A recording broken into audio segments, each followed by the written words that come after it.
Surely their father could not have in mind any creature of the South Seas that would be stranger or more difficult to capture than these.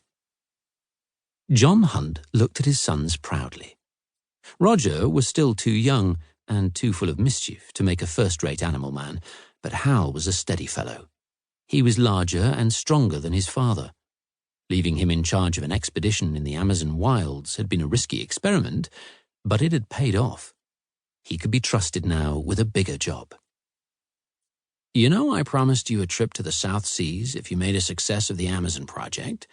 I didn't expect it would come so soon, but I've just had an urgent call from Henry Bassin. You've heard his name." "He made a fortune in steel," remembered Hal. "What does he want with animals?" "He's building a private aquarium on his estate. He says he wants the strangest things from the 7 seas. He has one big pool reserved for... what do you think?" "Sea lions," said Hal contemptuously. "No, a giant octopus." Hal forgot his poise. "Not one of those monsters 30 feet across. How could we ever get it? He's asking the impossible." "But that's not all," went on his father, consulting a pad on which he had penciled his notes. "He wants a tiger shark, a flying gurnard, a grampus, a sea lizard, a dugong, a conger eel, one of those huge clams that are fond of catching divers between their jaws, a manta or sea bat." "Why, they grow big enough to sink a boat," said Hal in dismay. "How—" "A sea centipede," continued Hunt, "a sawfish and a swordfish and a giant squid." "Yes," he added, enjoying the startled expression on Hal's face, "the squid that grows tentacles up to 40 feet long, has suction cups as big as plates, and an eye 15 inches across. The one that has earned for itself the pleasant name of Nightmare of the Pacific." "But how would we ever get such big specimens home?" "You'll charter a schooner with tanks big enough for 2 or 3 such specimens at a time. These can be transferred to freighters and shipped home." "Oh, boy!" Roger began to dance. "We'll sail our own schooner?" "Nothing elaborate," warned his father. "No yacht. Just a fishing boat. You'll fly from here to San Francisco, get a boat there, and take on a crew. Then get to work. Of course, Bassin's job is only part of it. You'll collect other specimens, large and small, that are in demand by public aquariums. Perhaps I'll send you more assignments as you go along. It depends on your performance. You've been wanting to skip a year of school because you're both too young for your classes.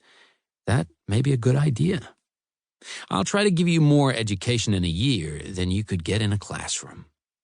There are jobs in Japan, Alaska, Africa waiting to be done. Whether you get to do them depends upon you." He looked wistfully out the window. "I wish I could go with you, but there's too much here to attend to. Besides," he sighed, "I'm afraid I'm getting too old for that sort of rough and tumble." The eagerness of the boys, as contrasted with the weariness of the older man, showed that it was exactly the idea of rough and tumble that appealed to them. "How soon can we get off?" asked Hal. "Just as soon as you can pack and get seats in a plane. By the way, before you leave, drop around to see Professor Stuyvesant. He asked me to let him know next time I send anybody down Pacific Way. He has a project out there that he wants somebody to look in on. Something to do with pearls." Chapter 2. The Danger of Knowing Too Much. "Close the door," said the professor. "We must not be overheard."